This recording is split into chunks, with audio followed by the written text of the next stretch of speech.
No, I can't because I have no idea.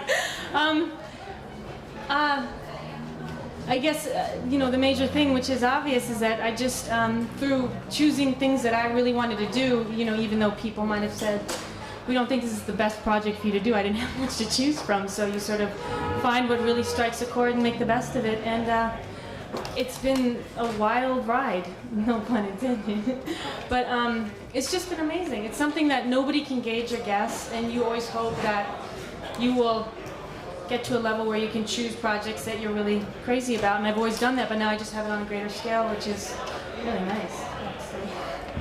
What's your favorite video that you're in? That I'm in? Well, my parents' home videos. I'm really good. My work is at its best in the younger years that I have.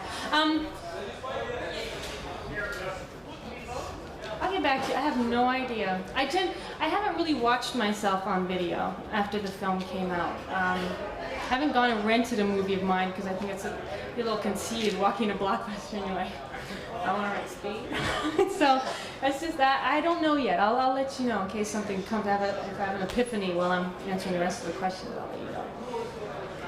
Two questions. First of all, who was your dentist? While you were sleeping, They used to look like have they changed since I was actually this is the one thing that I was born with that didn't need any fixing. So, I got lucky in the teeth department. So my parents were my natural dentists. And tell us about the role in your movie. Excuse me, the role in your new movie. Oh, Two If I See You with Dennis Leary. Let's see, she's a girl from New Jersey who's helping her boyfriend, who's an art thief, trying to sort of get his life together, so she sort of accompanies him on these little voyages that he goes on to make money, which never quite work out because she has to get him out of it each and every time. And it's sort of the breakup of the relationship, but it's just that they don't know how to talk to each other, and it sort of brings two people that seem like they're on the lower end of the totem pole on the evolutionary scale. They're a lot more intelligent than they think and they know, and they learn to communicate from the very beginning, sort of, through all this chaos. It's very dark and funny. It's Sandra, congratulations. I have a tiny question for you. When you accused about LA glamour and fashion, you said you're... Why are you asking me the question? Because you said you had a problem walking up those stairs with the dress. Yeah.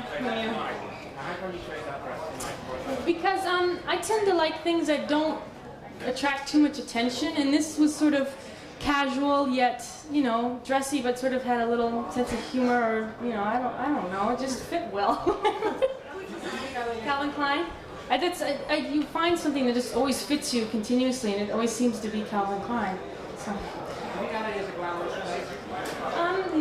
No, I really don't. I think it's a hard place not to be glamorous, but glamour takes several hours of preparation, and they're not always the most pleasant 2 hours beforehand. So I think the glamour lies more in the older, looking back on the years past in terms of movie history and looking back on a time where you weren't involved in that. I think that's really glamorous.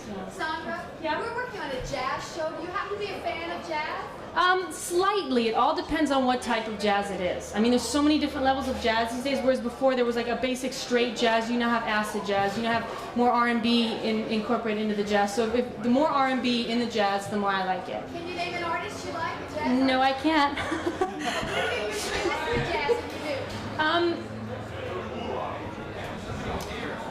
I can't answer that. I can't remember the last time I listened to jazz or where it was. It was in Chicago. When I was shooting While You Were Sleeping, we went to a jazz trio in Chicago, and it was downtown someplace. I don't know who they were, but they were incredible. Old jazz house, incredible, in the worst part of town, but the music was unbelievable. So I don't know who they were. I'm sorry. While you're talking about music, what about this rumor swirling around you about salsa dancing? I have to say, it's one of the rumors that's true. It's just been friends of mine introduced me to it about 3 years ago, and I don't know. I was a dancer all my life, and I just sort of discovered salsa. So I love it. I can't explain why, but just partnering with somebody who's on your same level it's incredibly exciting, and just to be able to do that all night, it's a great form of exercise and therapy, I think.